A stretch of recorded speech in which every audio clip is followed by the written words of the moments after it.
紹一下骨佛組。第一尊係2509龍婆哭嘅骨佛組。龍婆哭咧係成日上深山修行嘅師傅啦，佢上深山修行嘅時候得到好多仙人啊或者路士教導佢修行法術嘅。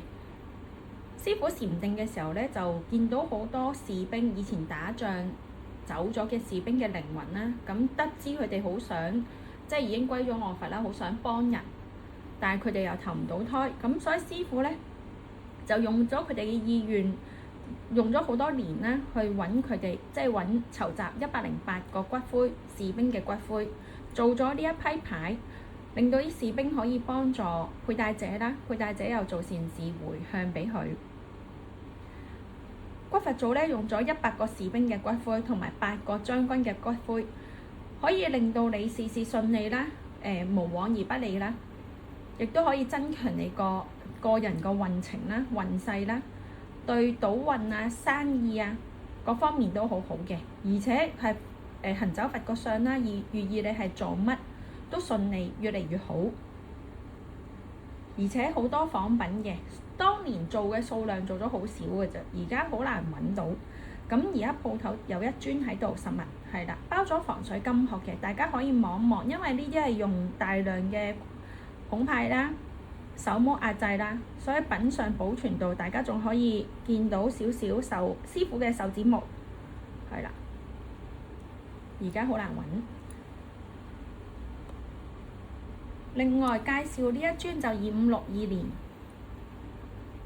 屈龍寺嘅第一期骨佛組，亦都係用咗有加到龍婆哭嘅呢個行走佛嘅粉啦，係啦。咁師傅咧就2561年開始收集骨粉同埋其他材料啦。喺2562年嘅時候咧，滿月15嘅時候咧就第一次壓製模。2562年開光到2563年。2564年咧先至俾信眾供請嘅。佢做呢批牌嘅目的咧係因為屈龍寺咧就要起呢個戒堂，係啦。咁做完呢一批牌第一批之後咧，咁個模具都被燒毀嘅。個模具就放置喺屈龍寺嘅戒堂佛像下面咯。咁呢一批牌足足加持咗1年，而且喺稍哈節啊同埋其他法會嘅時候咧都有好多次嘅法會開光加持嘅。同埋佢都用咗有啲師傅嘅聖骨啦，同埋其他嘅骨粉啦，係啦。骨系列嘅聖物咧力量就好強大嘅，效果同埋反應就比一般嘅聖物咧嚟得更加顯著嘅。求事方面啊、求財啊、賭運都會有較好嘅體驗啦。工作順利，有望升職，做生意財源滾滾，會可以幫你收翻舊帳，即係如果有人爭你錢，可以收翻啲錢啦。個人精神提升，運氣都會提升嘅。可以幫助你家庭美滿啦，人緣貴人運增加嘅。呢一批就屈龍寺嘅第一期，性價比好高，3位數嘅啫。咁另外呢一尊咧，大家見到壓模方面咧就比較完整啦。呢尊就係屈龍寺嘅第2期，做咗428尊，4280尊，開光加持5次嘅。咁做呢批牌嘅目的咧就係為咗屈龍寺嘅佛殿玉石圍牆興建嘅，係啦。咁呢一批牌亦都係盲盒嚟嘅。咁盲盒而家仲有部分喺鋪頭，有興趣可以嚟抽，性價比就更加高啦。全部實物喺鋪，有興趣可以嚟睇。今日介紹咧4尊好迷你、好細尊嘅牌。頭2尊咧，呢尊係阿贊多屈曼灌碰牌碎挑黑成嘅筍笛啦。咁大家見到個筍笛個相好靚嘅，後面咧就保留翻原本個筍笛原有嘅，正常大家見到鈣化好靚啦。呢尊就包咗意大利金，阿贊多屈曼灌碰親自開光啦。咁呢個牌碎性價比就高好多啦。大家都知原尊嘅阿贊多曼灌碰如果冇修補過嘅，都幾十萬港紙噶啦。咁呢啲性價比就好高。如果你純粹帶能量力量嘅一樣嘅，阿贊多講過啦，佢嘅佛牌就算得翻少少，都一樣有佢嗰個功效嘅。咁帶筍笛就會事事順利啦，生意興隆啦，人緣貴人不斷啦，逢凶化吉啦。做生意嘅生意興隆啦，係啦，大家望一望。咁有呢尊包龍也金殼意大利金，仲有一尊，呢一尊咧就包咗為水鑽，咁可以見到啦，個筍笛雕刻都好靚嘅。雖然好迷你咁啊，好，但係都好立體嘅。咁戴呢，你有啲人唔想俾人戴牌啦，咁你可以戴埋喺衫入面，其實真係唔覺嘅。後面見到正常老化嘅鈣化啦，都適合小朋友戴都可以嘅。或者有啲星戴好多尊牌，呢啲可能擺喺側邊，或者單獨戴一尊，功效最全面㗎啦。另外呢一尊就鬱楞龍佛鹽。師傅金屬必打全泰國第一，呢尊係佢嘅粉必打虎噴印啦，用粉做嘅。比賽薩麥控比賽第一名，大家都知啦。師傅嘅必打咧就係泰國好出名噶啦，同埋佢出名係八手必打，寓意幫你擋晒一切嘅危險禍害，小人是非官非全部都可以擋到之餘，仲會可以幫你招偏財還財。咁坊間有啲説法咧就話哇八手必打咩都擋埋財，冇可能嘅，擋財嘅牌冇人會戴咯，而且佢會咁出名，係啦，就唔好聽坊間啲流言啦，呢啲真係唔成立嘅。擋係擋對你不利、對你唔好嘅嘢嘅啫，好嘅錢財啊、運氣嗰啲唔會幫你擋嘅。咁最後一尊介紹嘅，唔使 PM 我啦，最後呢尊因為係已經有師兄要咗啦，圖鑑版散卡拉撇嘅藥師佛圖鑑版拍柴，咁係純粹出之前咧師兄未嚟攞，咁就拍埋片俾大家欣賞一下，超靚品相，保存度好靚，大家見到個皮殼完全冇磨損，仲拍柴仲可以見到五官，非常之靚，大家可以欣賞一下。包咗物底90口金殼，圖鑑版原尊，成本散卡拉撇圖鑑有一版專門係有呢一尊牌嘅。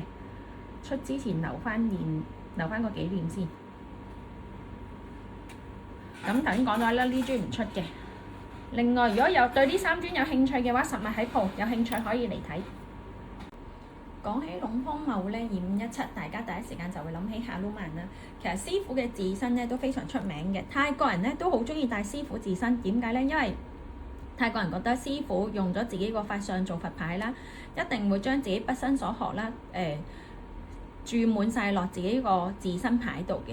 呢一尊大家見到保存度好完整，完全冇磨蝕嘅，好清晰，亦都加咗師傅當年開光加持嘅聖粉啦。咁嗰啲聖粉又加到檳榔渣嘅。呢個咧牌，呢個自身牌咧，好多泰國嗰邊嘅人戴過之後咧，都會覺得喺財運亨通方面咧好明顯嘅，同埋有錢賺有錢剩。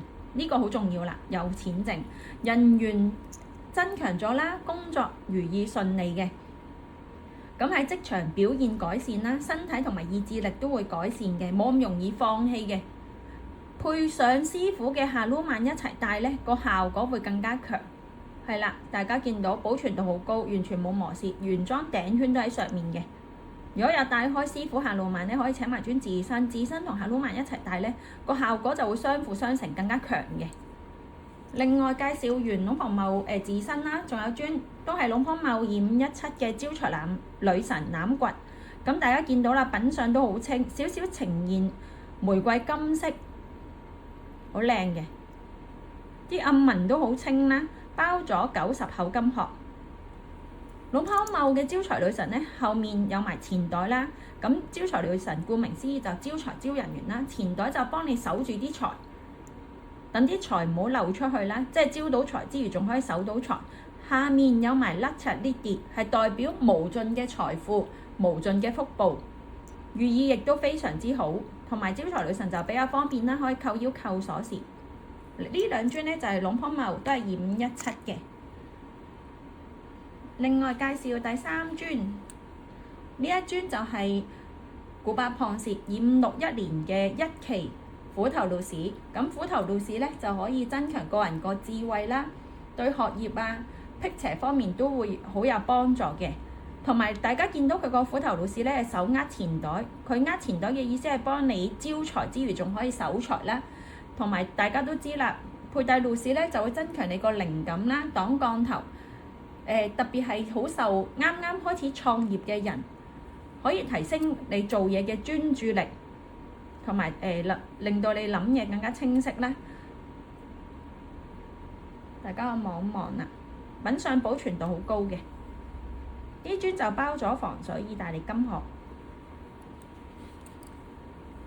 最後一樽介紹嘅就係龍婆蓋，昆平東北三聖人緣三聖龍婆蓋。呢樽係2554，開缸到2556，開缸加持2年嘅，限量做咗2499樽。咁加入咗人緣植物嘅彎粉啦，500味涼粉，好罕有嘅，加強人緣方面嘅。咁另外加咗7母土啦、7馬頭土啦、7廟土啦，同埋多種108種人緣經粉嘅。帶上呢期昆平咧，會令到人哋迷戀你啦、中意你、掛住你，敵人都會變成你嘅朋友。唔理你靚唔靚女啦，或者靚唔靚仔啦，你嘅人緣咧帶咗佢之後咧，好容易揾到另外一半啦，同埋會好明顯改善到人際關係嘅。咁昆平對招財啊、招生意、工作運、出門遇貴人、人緣方面同埋會提升自我人緣魅力嘅。咁亦都有鎖心啊、吸引異性嘅功能。同埋如果你話感情同另外一半感情唔穩定嘅話咧，帶咗佢咧，亦都可以幫你穩定感情啦、和合啦、加強伴侶嘅忠心同埋異性對自己嘅好感。咁困難嘅時候咧，就會遇到有貴人幫助嘅。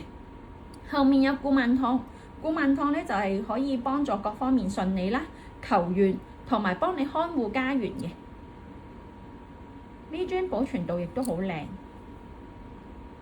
包咗防水意大利金殼，全部實物喺鋪頭，有興趣可以嚟睇。今日介紹4樽佛牌啦，第一樽大家應該都好熟悉㗎啦，呢樽就必打王龍婆多小圓符2521，開光加持到2523，開光加持3年嘅。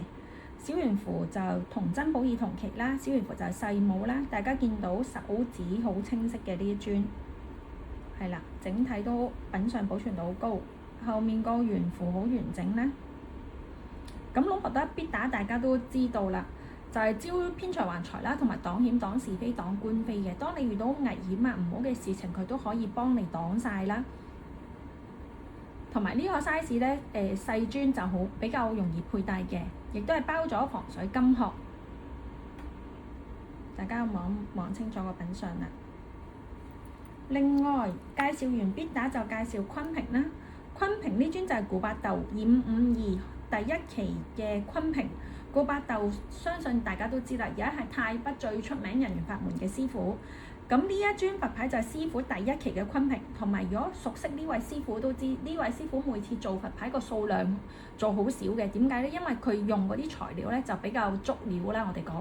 咁同埋佢每次做牌咧就係為咗興建廟字或者修葺廟字而做牌嘅，每隔幾年先做一次啦。呢一樽係雙金符管版，呢度1支2支雙金符，限量做咗55樽。其實佢一期昆平全期都係加埋做咗500樽嘅啫。後面有佢師傅古巴打全泰第一馬食銀符布古巴打，用古巴打心法嘅做嘅馬食銀符布啦。呢一樽編號第11樽，係啦，呢個後面就係布啦，係啦，大家明㗎啦。品相保存度好靚，而家好難揾㗎啦。55樽，呢樽就第11樽防水金殼。講開昆平咧，咁呢一樽大家都好唔陌生啦。呢樽就係龍婆嗲2484一期嘅昆平。龍婆嗲昆平亦都係3大捧牌昆平之一啦。龍婆嗲、龍婆甜、龍婆公。咁龍婆嗲嘅古曼湯亦都係全泰國第一嘅。佢嘅捧牌古曼粉，大家就唔使去質疑㗎啦。呢樽大家見到個頂啲角位全部好完整，同埋清楚見到眼同埋嘴，見到五官啦，保存到好靚。我望埋啦，呢個位咧就唔係爛咗嘅，呢個位係當時因為手模嚟嘅。佢其實如果你睇過龍婆嗲啲牌咧，側邊咧好多都好多窿位嘅，因為佢好多有啲人話係樹灰啦，有啲人話係骨灰啦，咁所以好多甩咗嘅，因為佢脫模嘅時候甩咗，呢個就唔係爛咯。呢個係當年做嘅時候，咁大家見到啦，頂喺度嘅，清晰嘅。呢一樽有薩麥控比賽第4名，保存度好高。龍骨嗲昆平就顧名思義啦，招人緣貴人啦，財運方面會好明顯得到改善嘅，同埋佢有加到碰派粉，有加到派粉嘅話，啲人覺得口碑同埋能量會比較快見效嘅。中意龍婆嗲嘅唔好錯過，如果你見到有5官嘅，其實而家市面好難揾到。一期昆平大約做咗2000尊啦，當中好多崩，頭先講咗啦，有啲係崩頂啦，或者有啲係斷開。你仲要係見到完整冇修補嘅，仲要見到5官，而家真係一尊都難求嘅。最後呢一尊，咁早幾日有同大家介紹圖鑑版散卡拉撇嘅拍柴，呢一尊亦都係圖鑑版散卡拉撇2484嘅拍勁。呢一尊圖鑑版大家見到啦，超級清晰，好靚，皮殼完全冇磨蝕，成尊保存度好高，所以先至可以入到派一冚噴嗰本大圖鑑。前後望一望，成個皮殼都冇磨蝕過嘅。藥師佛顧名思義啦，對身體健康啊好好啦。其實除咗藥師佛，除咗話對身體健康好啦，亦都會幫你個磁場越嚟越好啦，同埋財運正財方面都會好好嘅。其實健康好重要啦。大家見到泰國嗰啲軍人啊或者有錢嗰班咧，個個都一定會帶藥師佛嘅，因為錢可以買到好多嘢，但係健康就買唔到啦。呢個亦都係幫你正咗個磁場之後，仲可以幫你財運越嚟越好。包咗個90口金殼，大家都望到啦，圍咗水鑽嘅。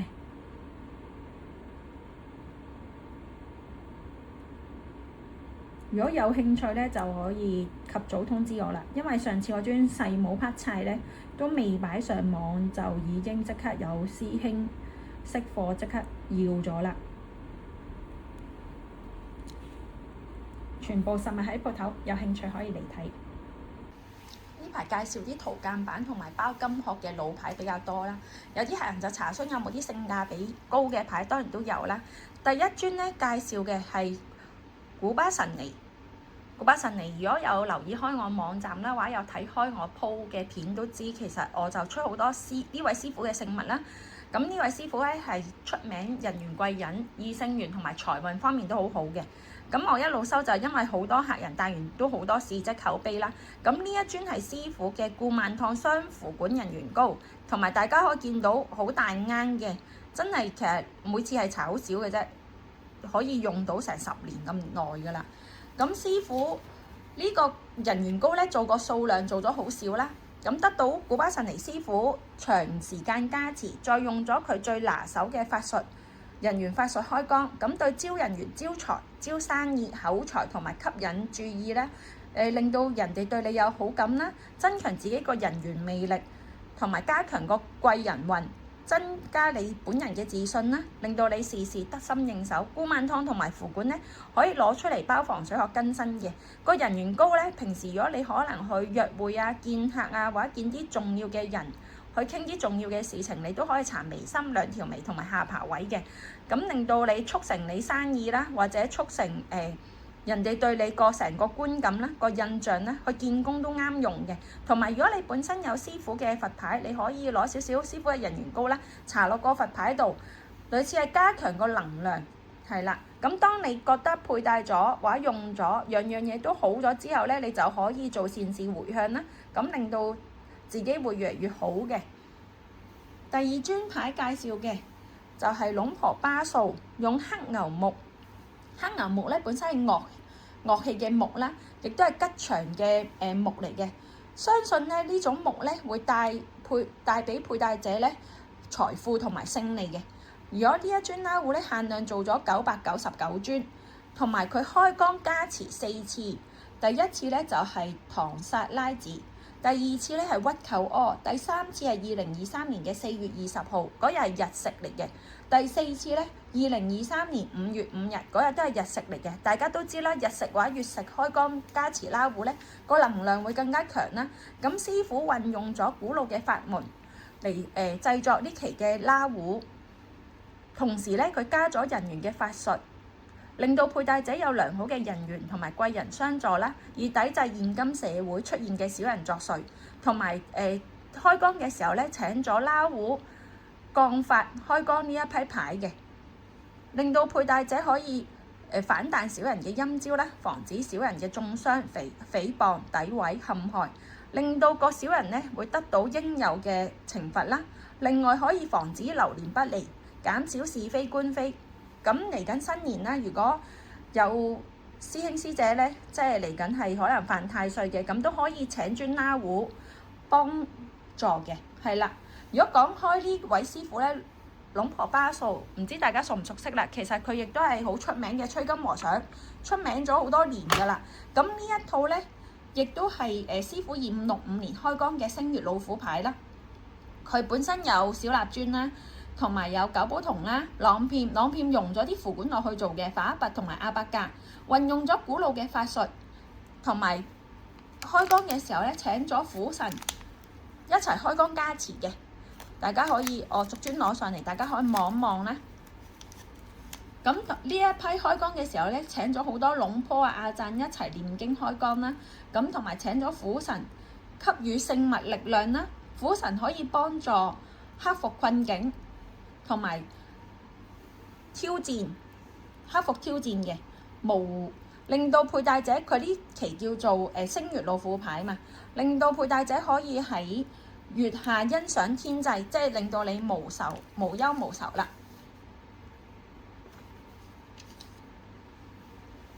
逐尊攞上嚟俾大家望一望。咁同埋提一提先，頭先都講咗啦，嚟緊新年啦。咁有啲人可能犯太歲，或者你下年，如果你係屬馬、屬狗、屬豬嘅朋友咧，都好啱帶老虎牌嘅。老虎牌亦都係你嘅3合同6合啦，會令到你多貴人。大家望一望啦。性價比好高啊！一套都係呢個唔方便講價錢啦，有興趣可以去我網站睇或者 PM 我，係啦。咁樣可以一套直接請一套嘅。咁呢位師傅咧，亦都係招財好犀利嘅。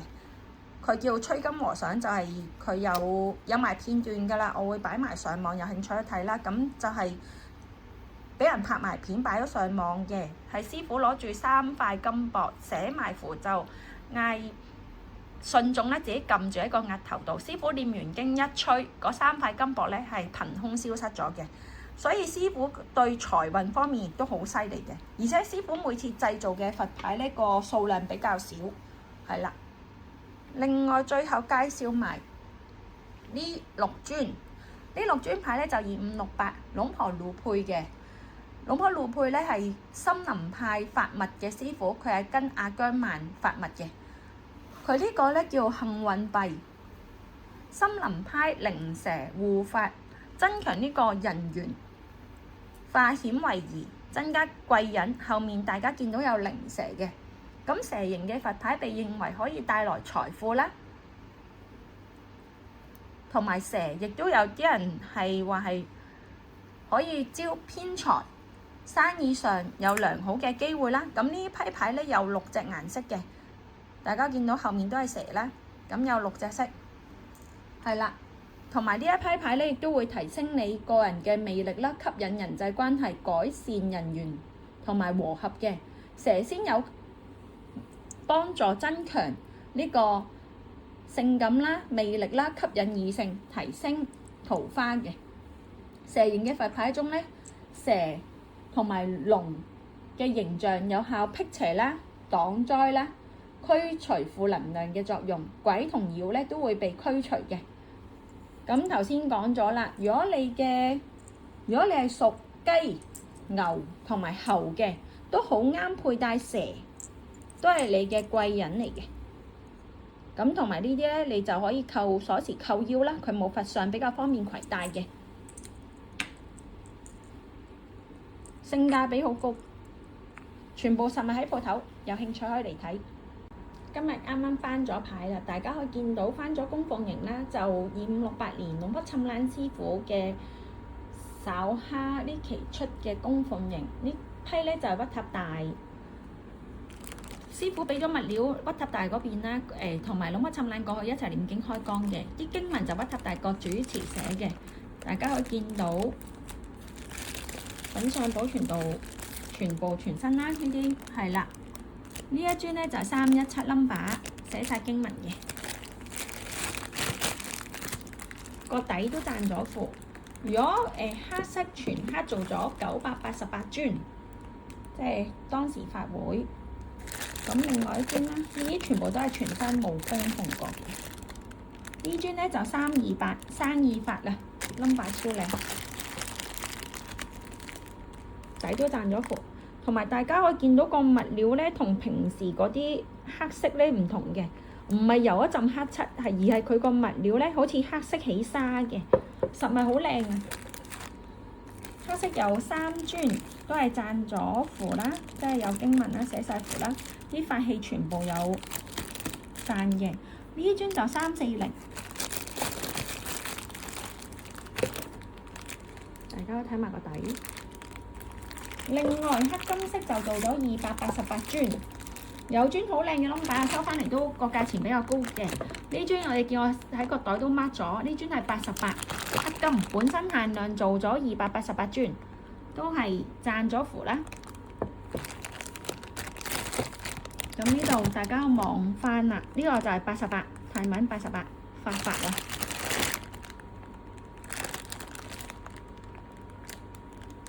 黑金色咧，師傅就冇喺個底座贊符嘅，但後面呢度啦同埋前面咧都贊咗符嘅。哦，係啦。咁黑金仲有呢一尊，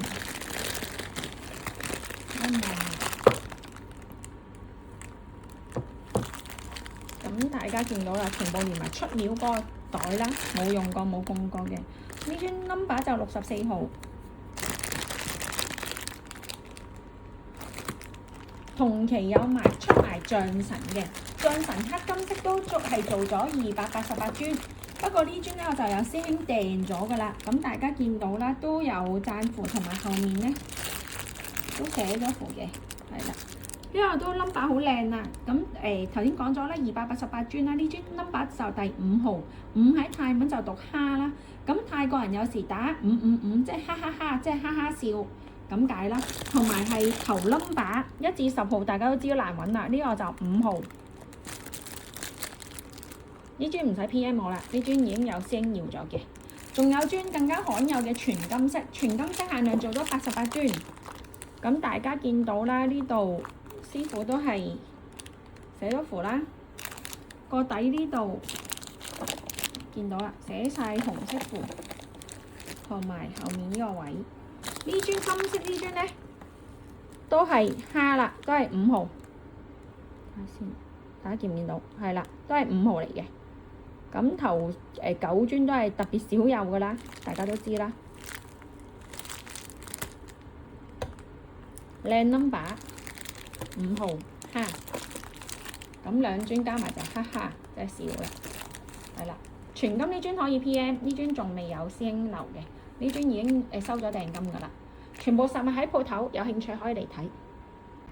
今日介紹古巴打山雞人緣膏，山雞人緣膏咧，大約喺2500年度出嘅，比古巴打嘅馬食能符布咧更加早期嘅。古巴打嘅人緣膏咧就用咗108種人緣彎料啦，一邊煮一邊念經加持。加持嘅地方咧必須要係焚屍間，仲要係死於非命嘅大肚婆火化嘅時候加持。加持完畢咧先派俾弟子嘅。咁大家見到啦，大家見到呢個係萬金油啦，亦都見過係有膠樽嘅，因為師傅當時係派俾近身弟子啦，係弟子自己攞容器去裝嘅。師傅嘅人緣膏咧就唔使念經，直接用求願就可以㗎啦。咁以前嘅人咧就真係會搽落個身體度啦，而家就好少會搽㗎啦。其實你更新，即係好似而家啲罌咁，你冚埋個蓋更新就已經有嗰個功效啦。因為而家你搽咗少一罌就少一罌，係啦。而家好珍貴，好難揾㗎啦。咁點解呢罌人緣膏叫山雞人緣膏咧？因為當年古巴打開光完之後咧，喺後山見到有一群山雞，師傅就攞呢啲人緣膏咧就搽落啲山雞度，點知咧就成群山雞跟住師傅返廟，師傅點趕咧都趕唔走。咁喺廟入面嘅弟子見到咧都覺得非常之神奇，所以呢家人緣膏咧亦都被稱為山雞人緣膏。同埋大家都知啦，古巴打嘅馬食能符簿係全泰國第一嘅，佢嘅人緣同埋人緣魅力法門咧係得到大家嘅承認同埋肯定嘅。喺招財方面啦，你人緣好咗，自然會財運都會好咗嘅。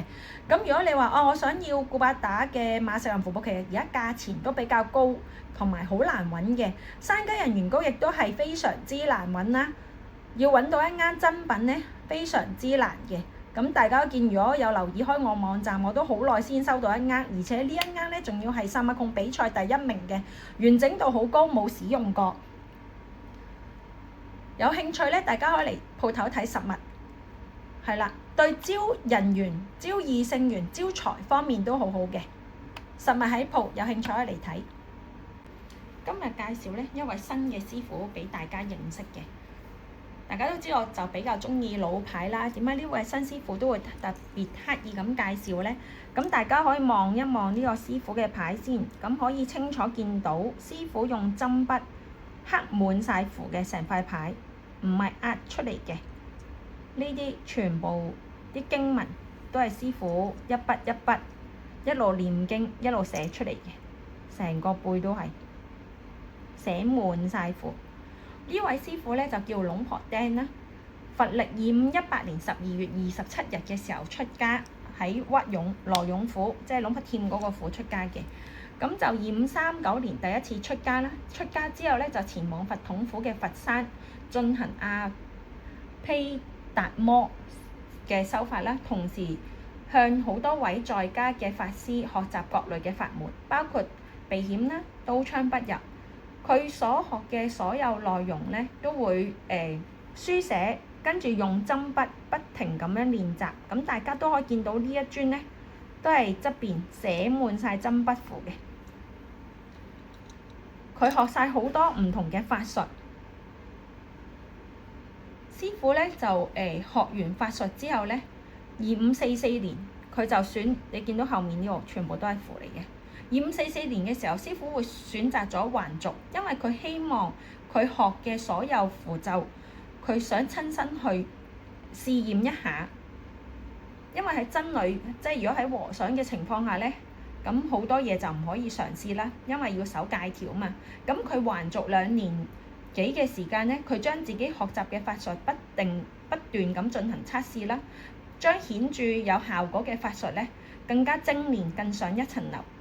而且日夜用針符寫符咒，測試出最有效嘅刀槍不入啦、人緣魅力、擋險去霉運、升運、招財招生意、招姻緣嘅法門。